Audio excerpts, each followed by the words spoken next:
Greetings and welcome to Union Street Hoops, a podcast dedicated to Valparaiso Beacons basketball and the Missouri Valley Conference. I am your host, Paul Oren.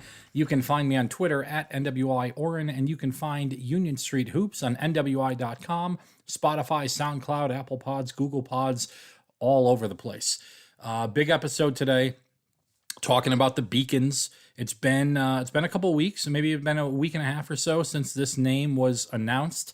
I have been on a couple of vacations as of late, but I'm back in Northwest Indiana. We got high school football kicking off a little bit later on tonight.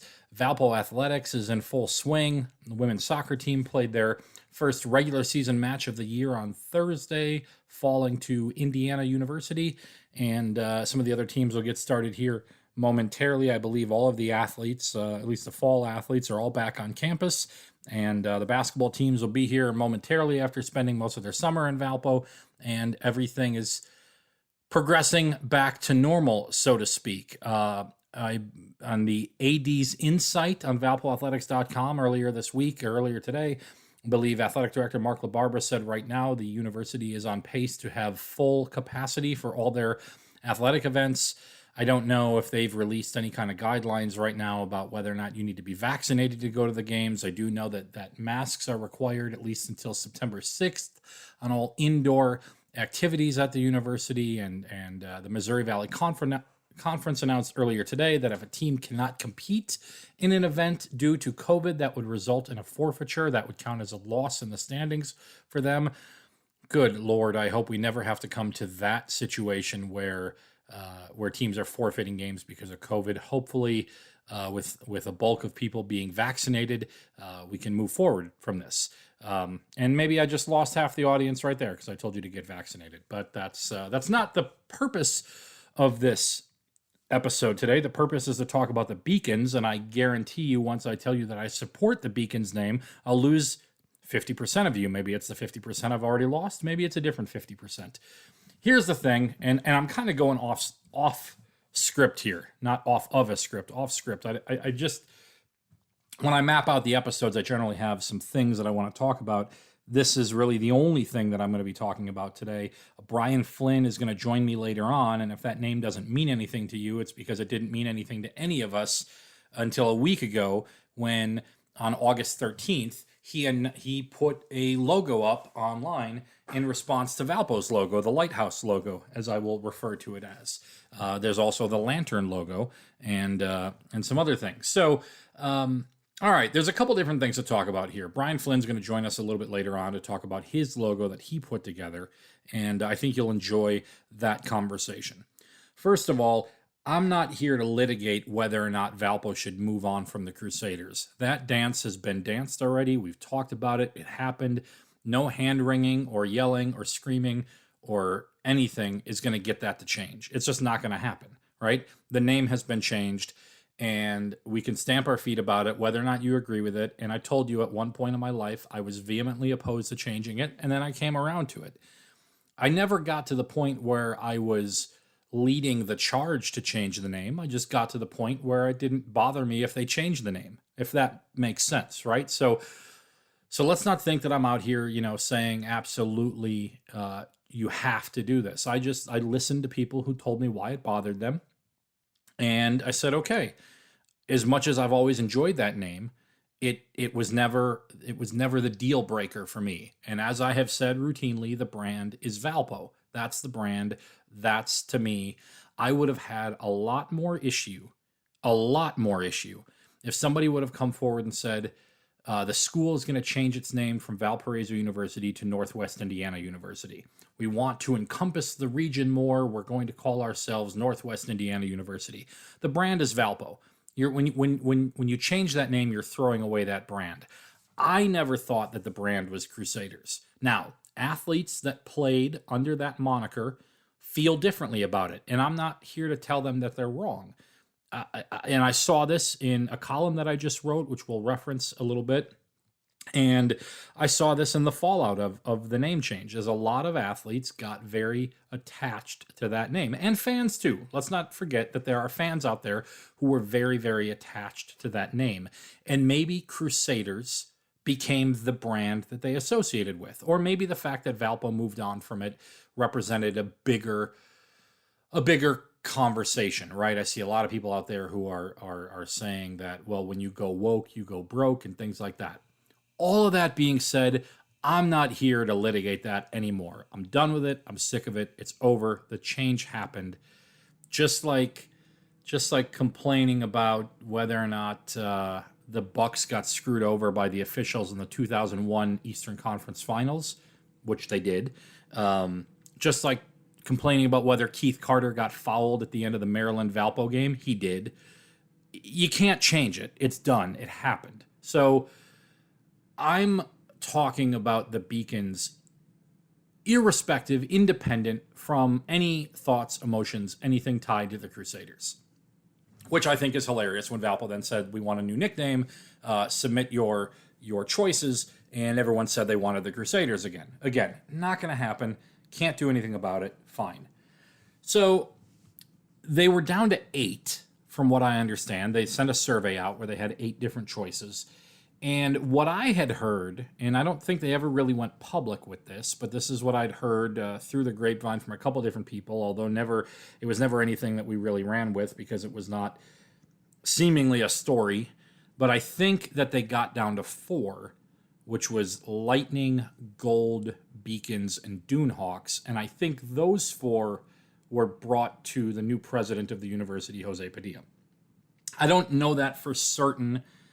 I mean, obviously, it seems plausible because I heard it from a number of people, and Beacons is ultimately one that got chosen, and that was one of the 4. So if we're operating under the fact that that's what happened, then Valpo is down to 4 choices. So sorry, Chris Artist, Tempest was never going to happen. I don't even know how Tempest made it to the list. I still, to this day, wonder, sitting around the table, those 10 individuals, how they looked at each other and said, Tempest is what we want to roll with. And but okay, so we got down to the 4, and Beacons was one of them. I had heard rumblings once it was down to those 4. Any day that I talked to people, it sounded like there was a different leader in the clubhouse. Dunehawks was going to be the name for a while. People were convinced it was going to be Dunehawks, and then Lightning never really got any traction. By the way, no, that one never. I never heard that, but for a while, it seemed like Dunehawks was going to be the choice. And it seemed like, okay, I could get myself around Dunehawks a little bit. I don't know what it is. I loved Chris Artis, who once said to me, you can market it once you figure out what it is. But it also, to me, felt, the more I thought about it, the more I was watching the NFL training camp stuff and watching the Eagles and the Seahawks and the Ravens. And I'm like, do we need another bird? Is that really what it is? I just wasn't there for it. The Phoenix, talking about Green Bay or whatever, it just wasn't for me. And then I was really nervous that they were going to pick Gold. And that I was going to, because I don't want to write the Gold in a story. I just felt like that was, I wanted a plural name. I wanted something that ended with an S. I didn't want the Gold. I just don't like it.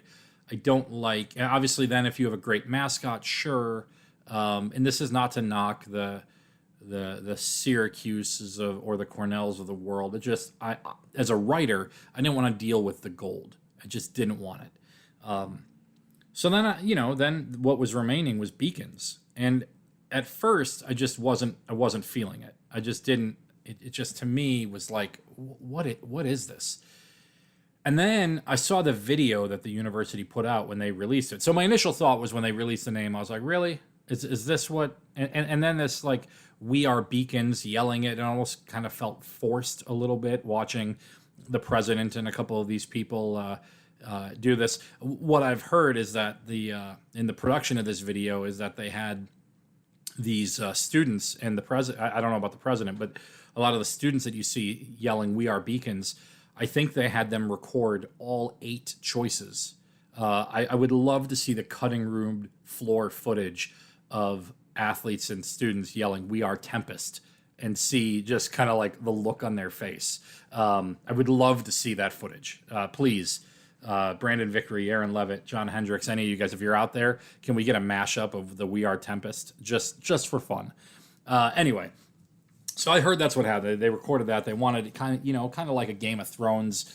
We're not gonna tell anyone who is gonna be the big hero. Maybe we're gonna make 5 or 6 different people think that they are. I don't know. So I watched that video that the university put out, and I thought, this is a great imagery for the university. And this becomes the first big question about Beacons. I think that video and the message is perfect for Valparaiso University, who falls back on the phrase, in thy light, we see thy light, I believe is the wordage, the verbiage, feels like a great ideology for the school. Being the light, being the beacon of hope, the beacon of change, the beacon of all these different things. I'm here for it. What does that mean for athletics, I think, is a good question. And in the day that it was released, that was the question that I heard from a lot of people.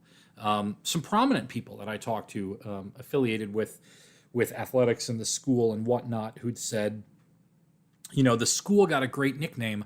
I don't know that the athletic teams did.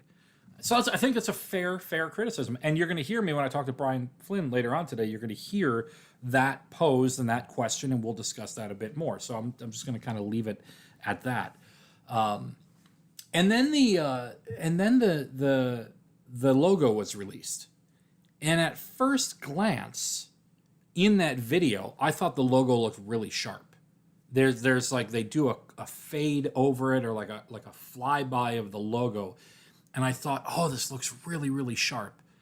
And then they kind of zoom in on it. And then you start kind of questioning some things about why are there 2 different fonts between Valpo and Beacons?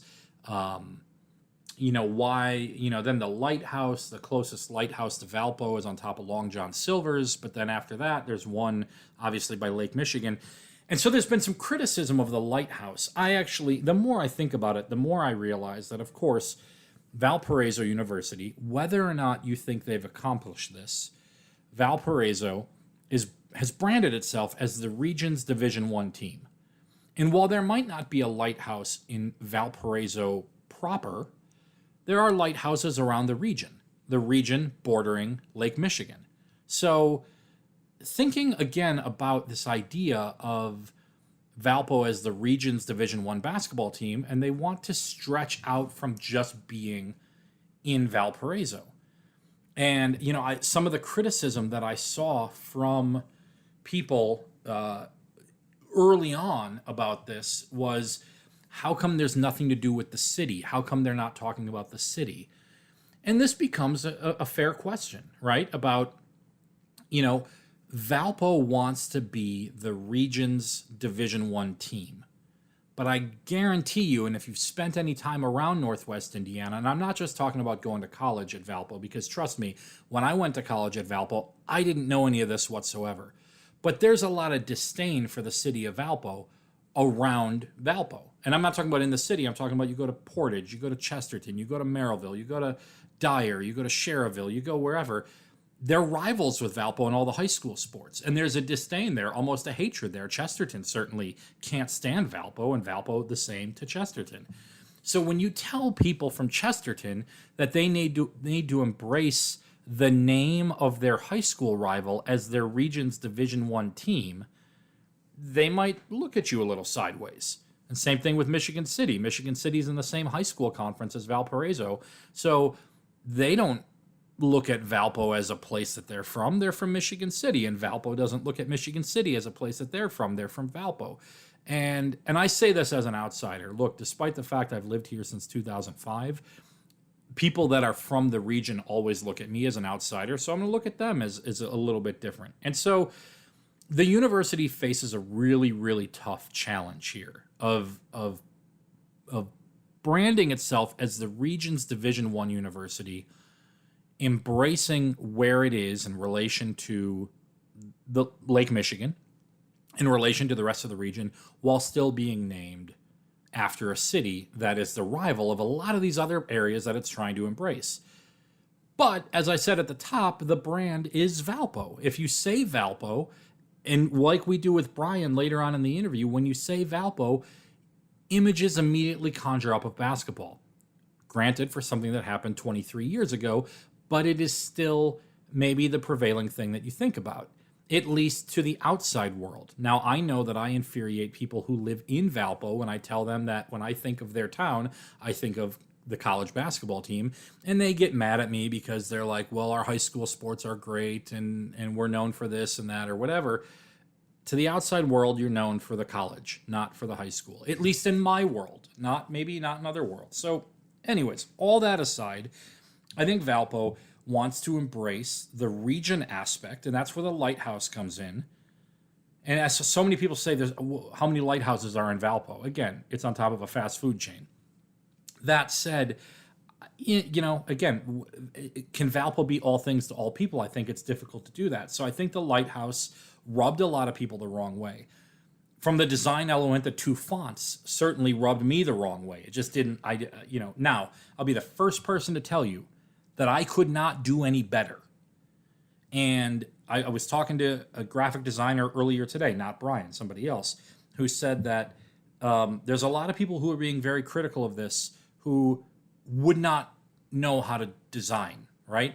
I always find it funny when people are criticizing gymnasts. We'll just use that. You want to criticize a gymnast. I couldn't do any of the stuff that Simone Biles does or Ivan Lysacek on figure skating or anything like that. So all that being said, it's really difficult for me to sit here and be really critical of that logo.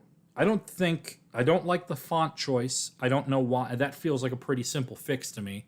If Valpo uses that block lettering like they do most of the time they use it, why wasn't Beacons done in the same lettering? Easy fix right there. But again, I'm not a designer, so I just know what looks good and what doesn't look good.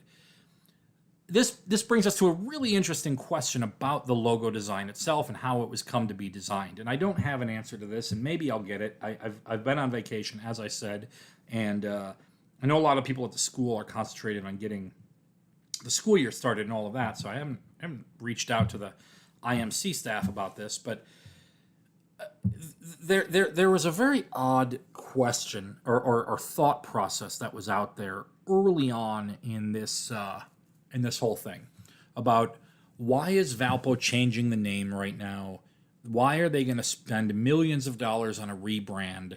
I saw this on Twitter all the time, and Twitter doesn't always represent real life. But this was in social media and all that, people are saying, why is Valpo spending millions on a rebrand? To which I finally tweeted out a couple weeks ago, show me the money. Show me where this is going to cost millions of dollars. They have to refurbish the floor to get the Crusader imagery off of there and the name off of there. Okay, they have to refurbish the floor every couple of years anyway.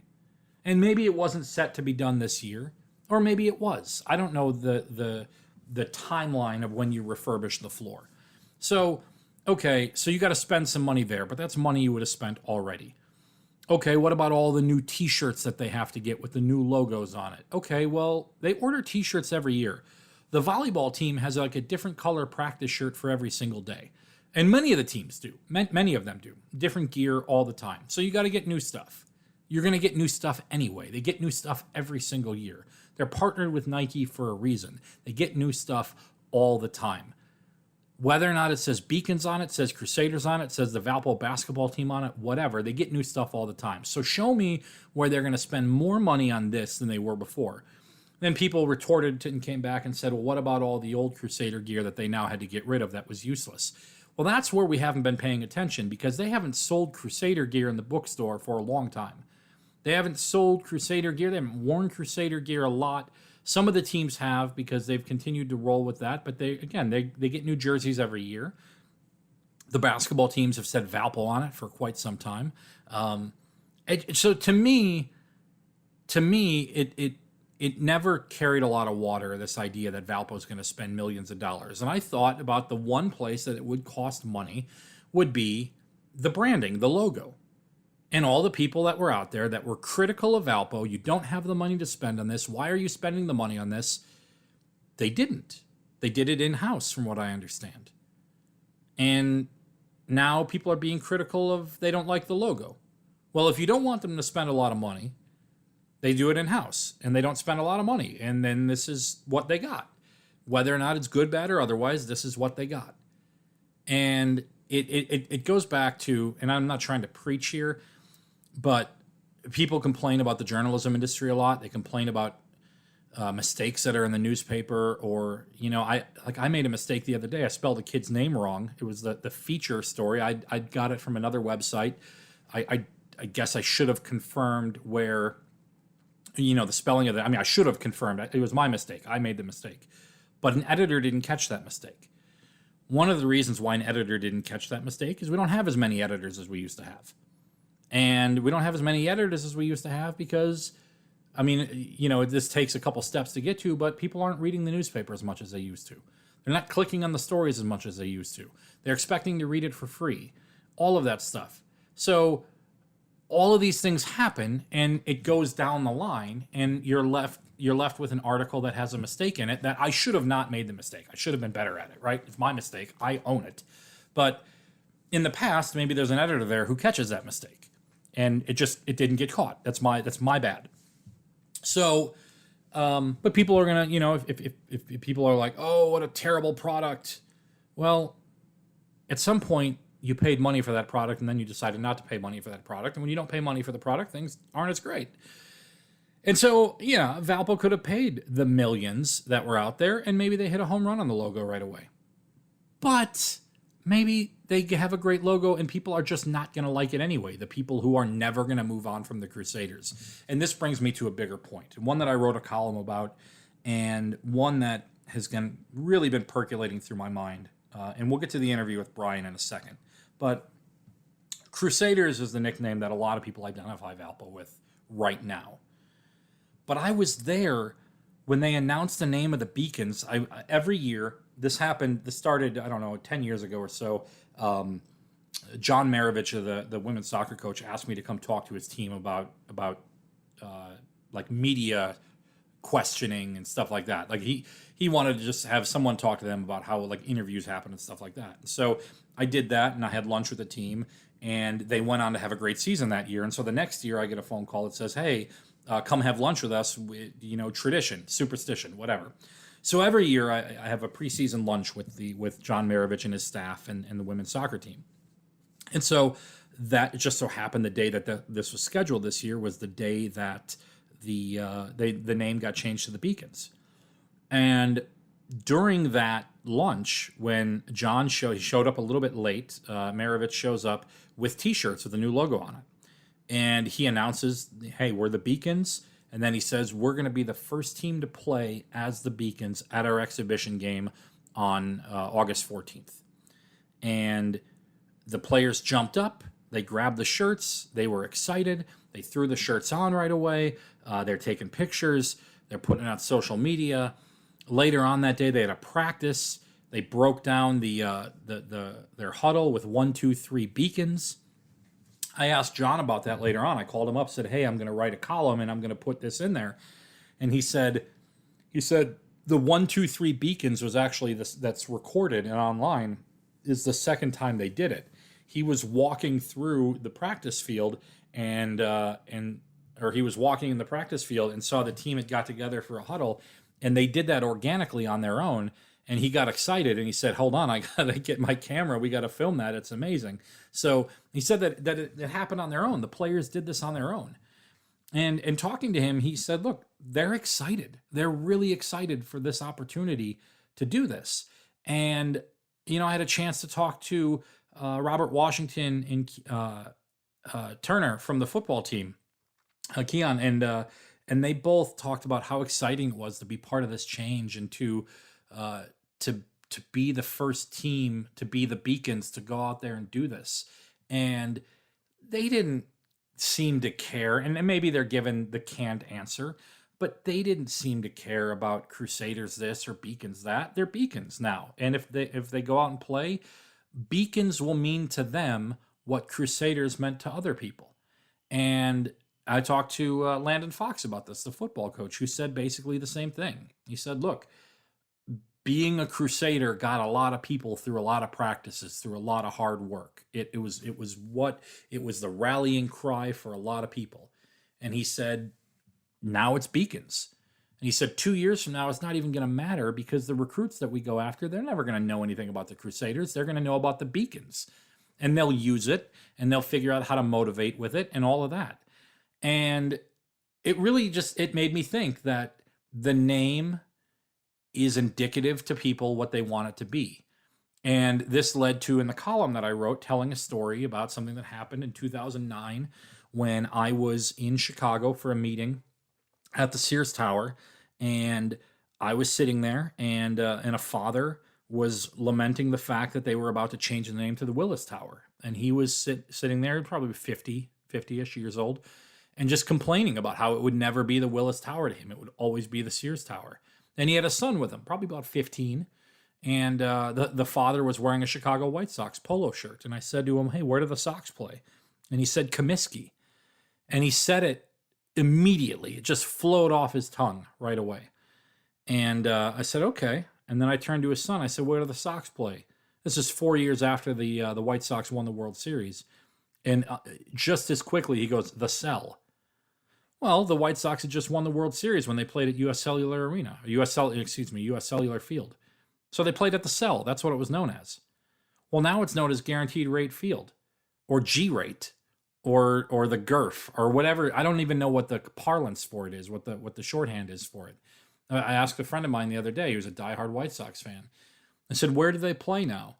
And he said, my heart wants to say Comiskey or the Cell, but they play at G-Rate.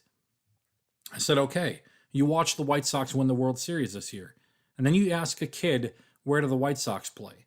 He's not going to say Comiskey, or he's not going to say the Cell. He's going to say G-Rate or Guaranteed Rate, or again, whatever the term might be. And that just, to me, kind of underscores the whole deal, right? Things are the name that we find them as. I told another story on Twitter that I think is pretty funny. I turned 21 in March of 2001. And at that time, there was a bar in town, which is still here and still under this name, a bar by the name of Duffy's. But it had recently been named, or before that, it had been named Jackson's. And I'm sure it had many names before that. But when my friends who were a year older than me turned 21, it was named Jackson's. And so they went to Jackson's. And then, for my 21st, actually, for my 21st, we went to Northside. That's a whole other conversation. But we started going to Duffy's all the time. My senior year, they had $1.25 Long Island night. Good time at Duffy's. It's still called Duffy's today. My friends that are a year older than me still call it Jackson's. Whenever they come in for homecoming, I say, hey, and we haven't gone out to Duffy's or Jackson's in a long time, but the name that they always identify with is Jackson's, and I always identify it as Duffy's. It's a 1 year split. At some point between my 21st and their 21st, the name changed, and it will always be Duffy's to me. It will never be Jackson's. It was never Jackson's. I don't know what Jackson's is. I know what Duffy's is. And so for a lot of people, they're not going to know what the Crusaders were. They're going to know what the Beacons are. And maybe that's sad to some people. But that's change. That's just how it is. I said this in the article. Northside used to be the bar that everybody went to in Valpo, and now they don't. The VU Crew became the Valparaiso, and it used to be filled with students who stood for games, and now they sit there and stare at their phones, or they don't come to games. The pep band used to be right behind the opposing team, and then they moved them, and now they were in the center of the student section. Now they're off to the right in the dwindling numbers all the time. Phi Delta Theta used to be the football fraternity until it wasn't. And let me tell you, homecoming is hilarious when you see the Phi Delta alums interact with the alums of the recent graduates of the fraternity, because it's like oil and water, but they're brothers. It's things change. And one of the lines that I wrote is being on a college campus, if something happened 2 years in a row, it's always happened in the eyes of the people that are on that campus right now. And if something hasn't happened in 2 years, it never occurred in the eyes of the way that it is, So to me, Beacons will catch on eventually. Whether people are resistant to it or not, it's going to catch on. It's going to. And this is where the risk runs in, I guess, though, because, again, the people that help fund the university, the alums, maybe feel like their voice wasn't heard. Maybe are a bit alienated. And so maybe, the fact that the current students are going to embrace being a beacon, it doesn't necessarily mean that the people who are older are going to do that. But what if the basketball team makes a run to the Sweet 16 this year? And this is a question I ask Brian here in a little bit. What if the women's basketball team beats Notre Dame on their home floor this year? What if women's soccer goes back to the NCAA tournament? What if the football team wins the Pioneer Football League championship? What if, any and all of these things? What if this happens and they do it as the Beacons? Well, does winning cure all in this situation? Can you embrace the memories that the Beacons are making just as you embrace the memories that the Crusaders made? Maybe people before that embraced the memories that the Ulans made. Mark LaBarbera in his 80s Insight said the first conference titles or championships that were won in the 20s, there wasn't a nickname for the school back then. Does that diminish what they accomplished? Look, again, I know I've been preaching on for about a half hour now, but my thing is look, Valpo is the brand. That's what the school wears across their chest. They've thrown Beacons out there as a nickname. And if you really think about what it's trying to say, it fits perfectly with the university's mission. It really does. Now, the logo, I can get with you on that. I struggle to really understand how it was all put together. And Brian's going to talk about his logo that he made here, which has gotten a lot of traction on social media. And then I'm going to ask him if anyone reached out to him from the university, and I think his answer will be pretty enlightening.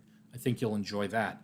But they're the Valpo Beacons. They're the Valparaiso Beacons. It is what it is. And these players and these athletes and coaches and all that are about to go start a year in academic competition where they're going to wear that name. And that's who they're going to be. And maybe there's going to be people out there who are turned off to it and are never going to support the university again. I'm never giving $1 back to the university again. And I'm not here to tell you that that's wrong. All I'm here to tell you is we've gone through 18 months of shit with COVID or however long it's been. And God, I just want to sit down and watch a game with a hot dog and just enjoy competition with the fans and the band and the ambiance and the pageantry of college athletics. And I give a damn what the nickname is of the school. I just want to be there, to be around the people again. I missed that last year. I know many of you did. You didn't get to go to games. Now they're saying that you're going to be able to. Isn't that more important than all of this, right? Isn't that the thing? So to me, that's what I'm here for. And then if they win, I don't think it's people will embrace the Beacons, I'd imagine, or time will embrace the Beacons, just like time embraced Duffy's or time embraced any of the other stuff that's out there. Thank you for listening. We got Brian Flynn coming up here. I think you're going to enjoy that. And then we're going to get Luke Gore on here in a couple maybe a week or so and talk about the non-conference schedule and how that was built. And slowly but surely things are getting back. We got sports starting up. That's awesome. So, hey, thank you all for listening. I hope you enjoyed it. Here's Brian. Thrilled to be joined now by Brian Flynn. And if you're a Valpo fan and the name Brian Flynn doesn't mean anything to you, it's because Brian kind of popped up out of nowhere with a logo design after Valparaiso renamed itself the Beacons and came up with a new logo. And Brian, a designer out of North Carolina, which is, Brian, all I know about you from Twitter, looked at the logo, fresh off of a redesign of the Cleveland Indians / Guardians. You took a stab here at the Valpo logo. Brian, first of all, thank you for joining Union Street Hoops. And I wanted to just ask, we morph into your background a little bit eventually, but why Valpo? Why this logo? What was interesting to you? And kind of how did this get on your radar? Well, first, Paul, thanks for having me on. Definitely a pleasure to nerd out on some sports branding. What grabbed my attention with it is, coming off of, you mentioned the Cleveland Guardians rename and rebrand. Coming off of that, it seems that we've entered kind of a season of some teams, with some established histories, venturing into some new chapters. And so as somebody who does branding and design work for a living, it's just always on my radar. And I had known that Valparaiso was going to, was looking for a new nickname. And so when I got the alert that a new name had been picked, I voraciously started reading all about it. To put it candidly, when I saw what the university had shared, I had some opinions. And instantly my wheels started turning to come up with, well, what if they had considered something else? Well, yeah, no, that's that is obviously someone who pays attention to this stuff. You look at it and say, maybe I could do better at this. Which is interesting because obviously Valpo and we'll use the Guardians as an example too. My girlfriend is a diehard Cleveland fan, and some listeners of this podcast are also diehard Cleveland fans and probably felt a certain kind of way about it. And there's the idea of being able to look at a logo and say, that's not good, I don't like it. And there's also the ability to say, I can do better. But I can tell you that while I didn't love the initial logo, I know that I can't do better. I'm not a graphic designer in any way, shape, or form. If I tried to draw a person, it would be a stick figure. And so I never graduated past kindergarten art. But when you looked at this, was it just kind of I guess maybe a labor of love? I mean, you have no connection to Valparaiso as far as I know, right? It was just kind of like, here's something to dig your teeth into. It's so first, no connection to Valparaiso outside of, I'll say that my connection to Valparaiso goes back to, I think it was 98, NCAA 13 seed. I'd say that's where the relationship started. Did you have Valpo in your bracket that year? I didn't go, what is it? My go-to was I always pick the 15s over the 2s. Okay. I grew up in Richmond. And so after the Richmond Spiders, big win. After the Spiders took out Syracuse and established that a 15 must always beat a 2. That's what I do with my bracket. My 4-13 matchups, I usually always go with 4, and I was sorely disappointed with my picks that year. Absolutely, but no, definitely that Sweet 16 run is where it introduced me to the school, because here's this school with a curious name, and you just start to want to learn more about these in that case, the Cinderella stories, and getting to know not just the school, but get to know the identity of the team, get to know where they're from, get to know that area, and just enjoy all of that kind of backstory. I'll say this with what you were talking about, Paul. I saw it, and I don't, I've been doing design work now for about 20 years, and it was a case of not, hey, I can do something better. For me, when I'm looking at when I look at opportunities, it's more of a case of maybe I think there's a disconnect. Maybe I'm just kind of curious of what I might come up with. And I don't really look at it as a better, I just look at it as a different take. I will say, in the case of the Valparaiso release, when they released the new name, my first thought was, well, that's kind of a curious name, Beacons. And I had heard some of the other names that they had picked. And what it caused me to do is I wanted to learn even more about the school, and learn more about why they chose that new nickname. And I got to tell you, Paul, I really came around to it. I really enjoyed it. I found it an unconventional choice, but a bold choice, an inspired choice by the university. I tend to agree with you, Brian. I think, and the listeners will have heard me talk about this earlier in the podcast before we get into your interview, but it was a name that even when they were down to their final 8, it was not in my top half. But the more I thought about it, the more I thought to myself, this is a very unique thing.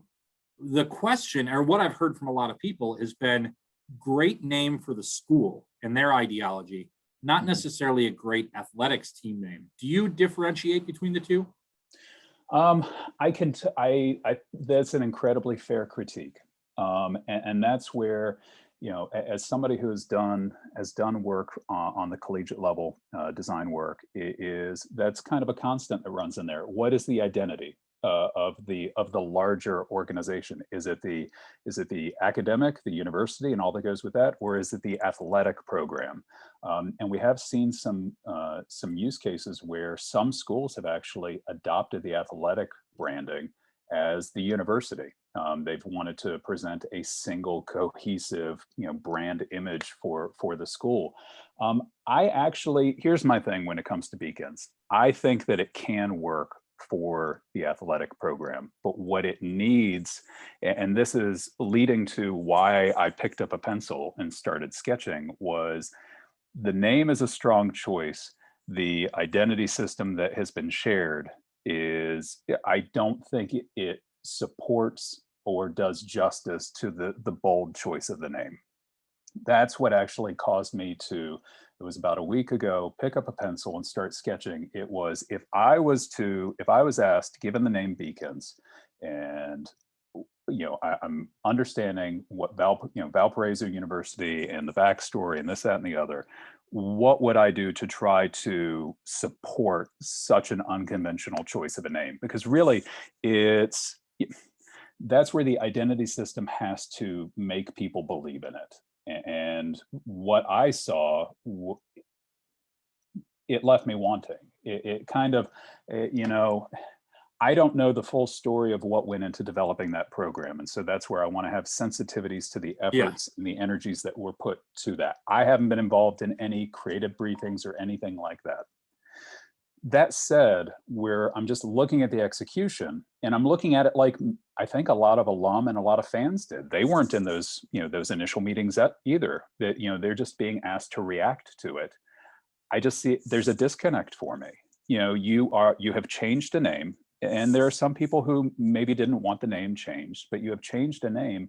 And if you are also then changing the logo, goodness, you got to make sure that logo is going to, silence the skeptics and just really bring people in and make them, here's a simple way to put it, make them just want to buy a t-shirt with the logo on it and be really excited to be running errands and be seen in it, slap a sticker on the car, buy a new ball cap, that kind of thing. And the thing is with what the university released, I didn't get that feeling. Now, like we said, I'm not an alum. I don't have really many connections to Northwest Indiana, but at the same time, I can still appreciate a really sharp identity. And that's, sadly, I don't think the university has done that.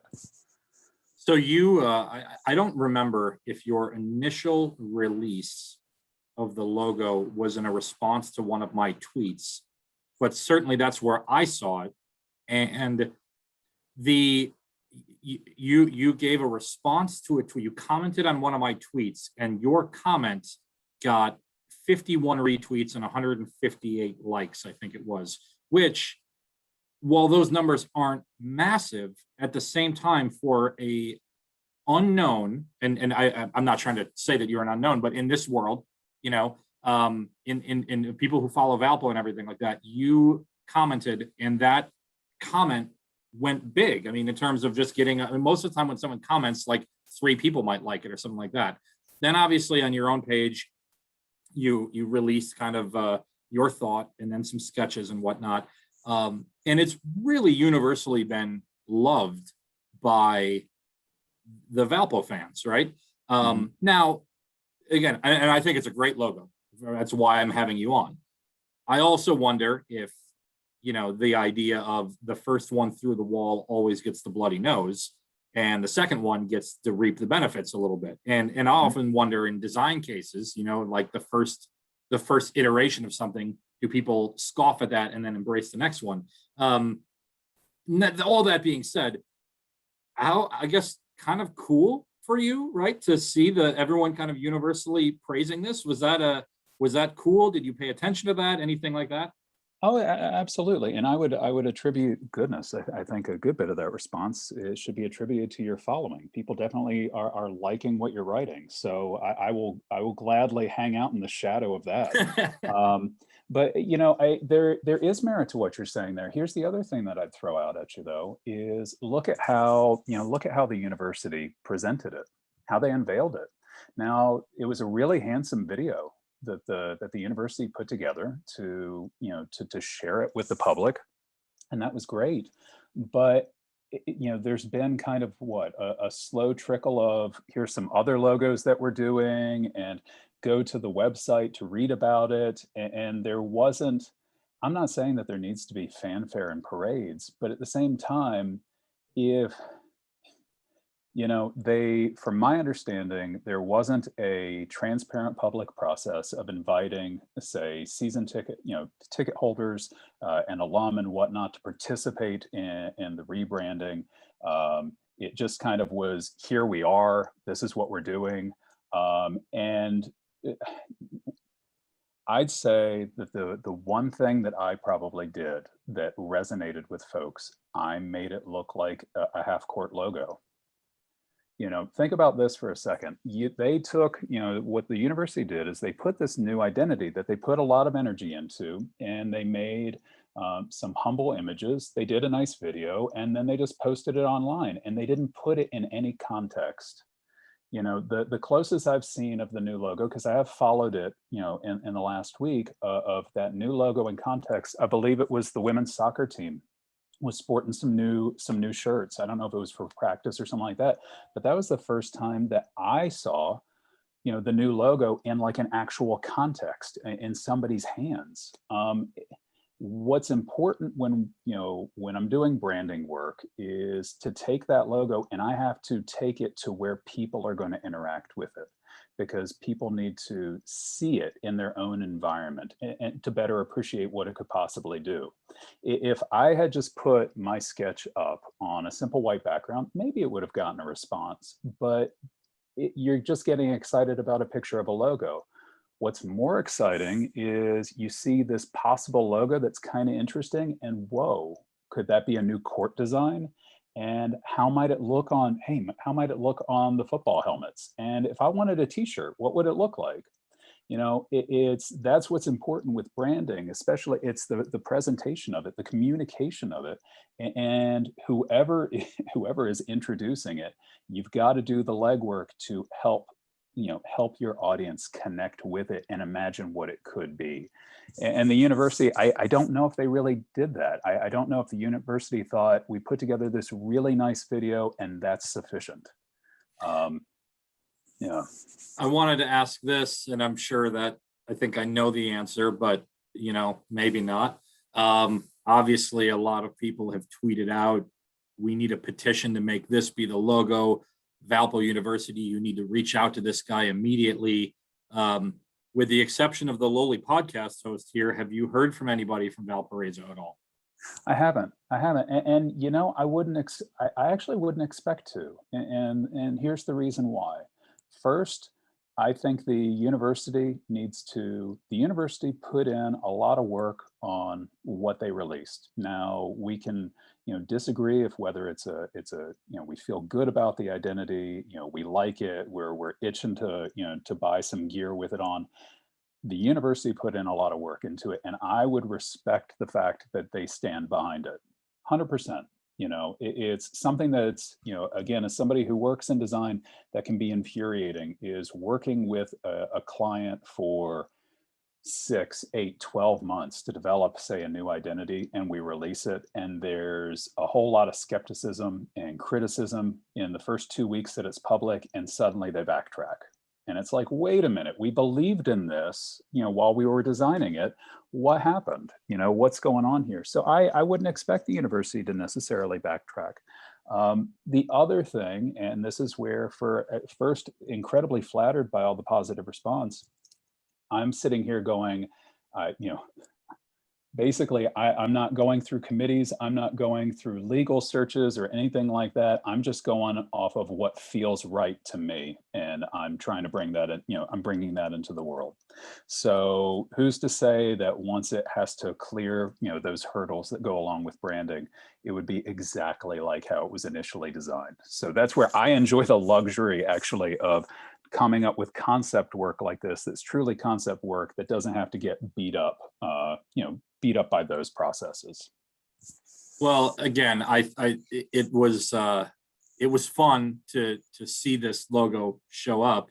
Talk to me about Cleveland a little bit, because that is obviously the thing that you did right before this. And for those that don't know, the Cleveland Indians have changed their name to the Guardians. The Guardians, actually, it's quite a cool name in my opinion, based on there is a bridge in Cleveland that has these things called the Guardians of Traffic, these giant stone structures. And while I was really hoping that they would go with the Cleveland Spiders, which I know as a Richmond guy, you might have liked that as well, or my girlfriend was a big fan of the Spiders, or Cleveland Rocks, which, just the song, and that could have been fun. They went with the Guardians, which I actually think is pretty cool. You dove into that right before you did the Valpo one, and I saw recently on your Twitter feed that I think you got some hats made up, a very limited supply of them, which could go for thousands of dollars, maybe. I don't know. Again, with same thing. You're just interested to kind of dive in and take a crack at it. Yeah, and so the little bit of background on me is by day I do design work. I work for a company here in North Carolina called Wildfire, and I've been working. It's my day job. But as somebody who went to school for art, does design for a living, it's also what I do on the side. It's my brain's kind of constantly looking out for it and just coming up with I guess I'm calling them sidetracks. It's not really enough to be a project, but it's also a little bit more than just a sketch. And it's, just something, it's kind of a sidetrack on the thing, just to, hey, wonder what if, and wouldn't this be cool?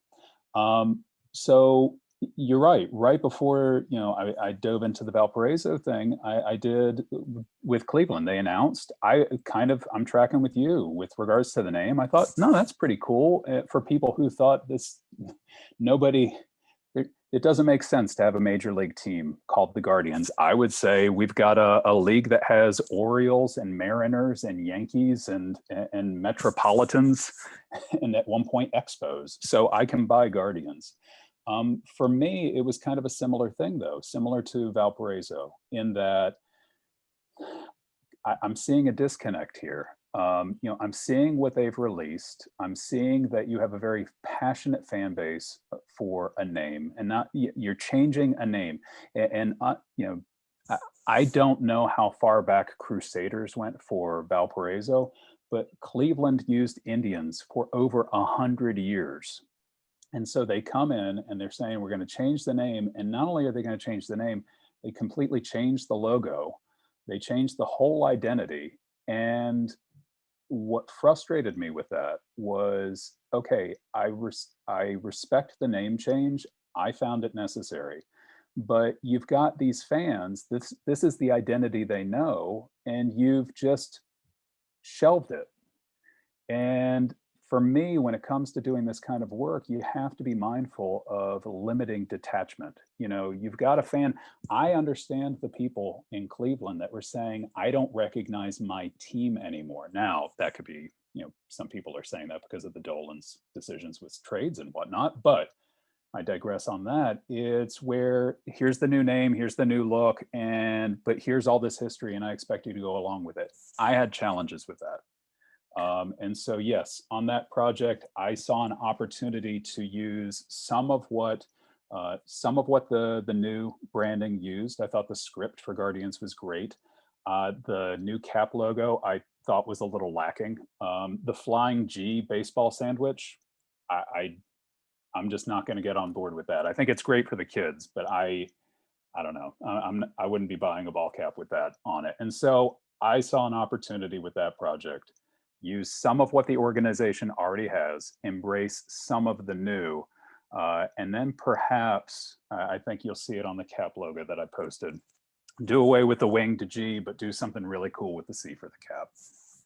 I think I was trying to go through my brain of teams that have changed names and then found success on the field of play, regardless of what sport. And I'm struggling to kind of come up with any, because most of them have done like, the Cleveland Browns moved to Baltimore, became the Baltimore Ravens, and then the Ravens win the Super Bowl. The Houston Oilers moved to Tennessee, become the Tennessee Titans, and they come 1 yard short of winning a Super Bowl.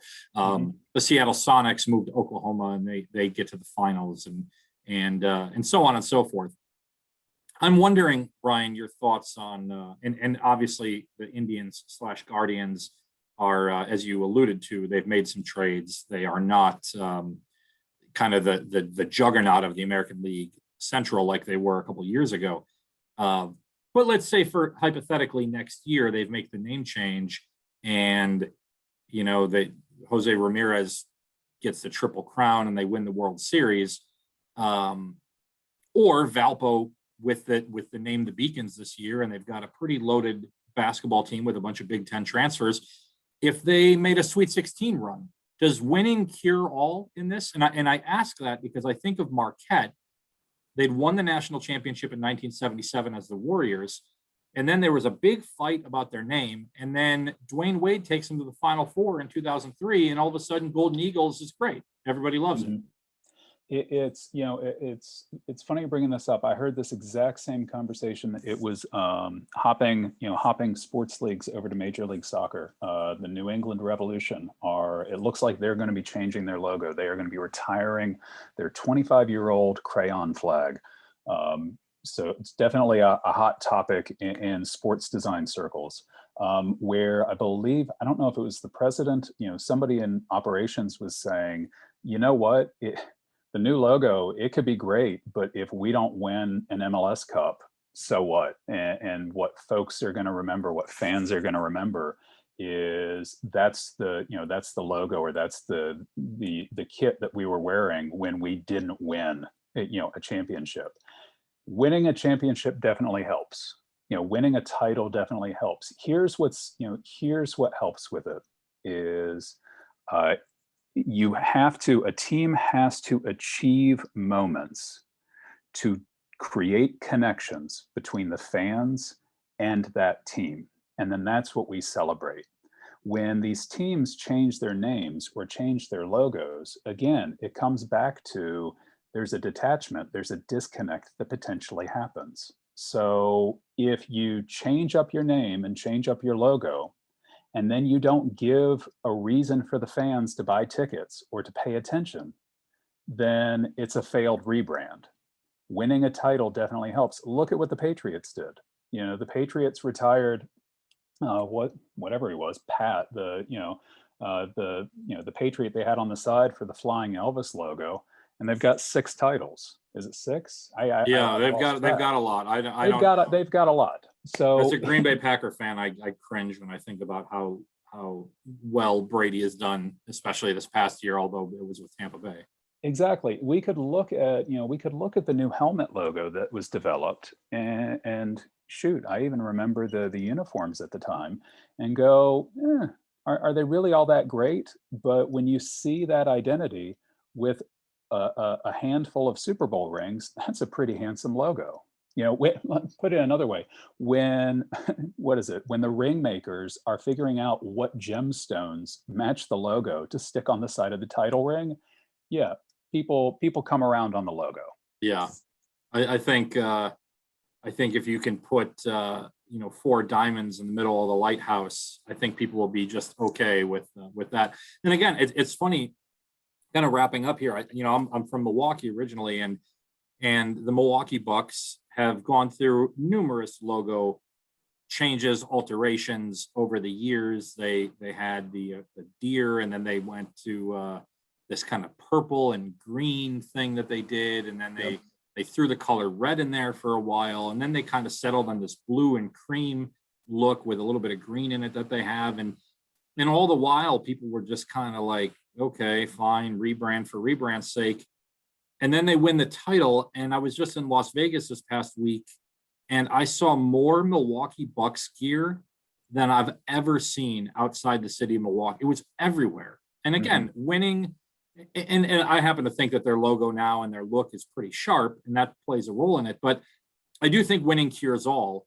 And if Valpo were to win, or Cleveland were to win, or whatever, maybe all of a sudden you kind of embrace that. A rebrand or a redesign is incredibly effective. And usually you see them come around when I know that for Valparaiso there was some concerns about connotations with the name. The same thing was happening with Cleveland baseball.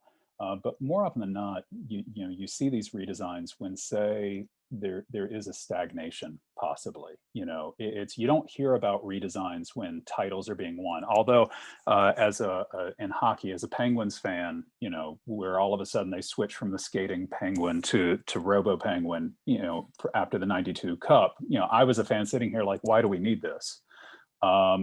But usually we're wanting to create a little bit of energy. We're wanting to create a little bit of buzz for our fans to feel engaged. If we're hanging out at 500, a 500 or a losing record for too long, we got to give them a reason to want to buy a jersey, buy a hat, come to, just something to talk about. I'll say this: a rebrand or a redesign does not win you titles. That's definitely the team, the players that are taking the field. But where it can help, if done well, is people will want to identify it. People will want to wear it. And so perhaps while you're building towards a title run, you have fans, you have alum who are proud to wear your colors, to wear your mark, and to get it out there, for a larger audience to see. And to bring this back to, the top of our discussion, that's where, perhaps the reaction that you were talking about with what I put out there is people could, fans of Valpo could see them sporting a new t-shirt or buying a hat with that on it, or slapping that sticker on the back of their car, and they're not believing in what the university had shared. And that's disappointing, that's disappointing to see, because I know that is counter to what the university is wanting to achieve. I got to believe that. So, final question for you, off topic, but I know at least the Valpo associate head coach of the men's basketball team, Luke Gore, is a big fan. Brian, if you can take a crack at the Washington football team, what would you do if you were in the front office of that organization right now? Oh my gosh, I'm actually one of the people, if you can believe this, in the unpopular camp of I have come around to the campiness of a Washington football team. Excellent. There is something, I got to tell you, there is something, as somebody who used to live in Northern Virginia, there is something so fantastically pretentious and Dan Snyder about we are the Washington football team and them actually getting away with that. I love it. I absolutely love it. For some reason, every other name that I hear, and I know that they released some finalists, and that's where it's kind of, what is it, commanders and defenders and things like that. It's kind of, I've got a little bit of the skepticism where it's like, okay, I need to be patient and give this time, and maybe I'd come around to it. But for whatever reason, the Washington football team, yeah, let's do it. You want to get under the Dallas fans' skin that they have to refer to the Washington football team. This is great. This is fantastic. I think, yeah, I'm totally on board with just staying the Washington football team as kind of a silent, or yet opposite of silence, FU to everybody involved in this whole process, right? Yeah, 100%. They keep, yeah. I was going to say, if anything, I would say they could consider a nickname as DC football or something like that, because I will say it does drive me a little nuts when I'm checking NFL scores on Twitter and it says football team at Eagles. And it's like, what? That's where the genius plan starts to fall apart. But yes, I kind of like that. It's hard to imagine the football team with a different name. To me, I am one of those folks in the camp that the nickname needs to be replaced. But at the same time, it just works. I mean, it's just Washington. It just works. Brian, thank you very much. It was a pleasure. Great talking to you. I obviously, I will continue following your work and seeing what the next team is that you take a crack at. But I really appreciated this and very, very grateful that you would take time to talk with me today. Paul, thanks again for having me on. It was a pleasure.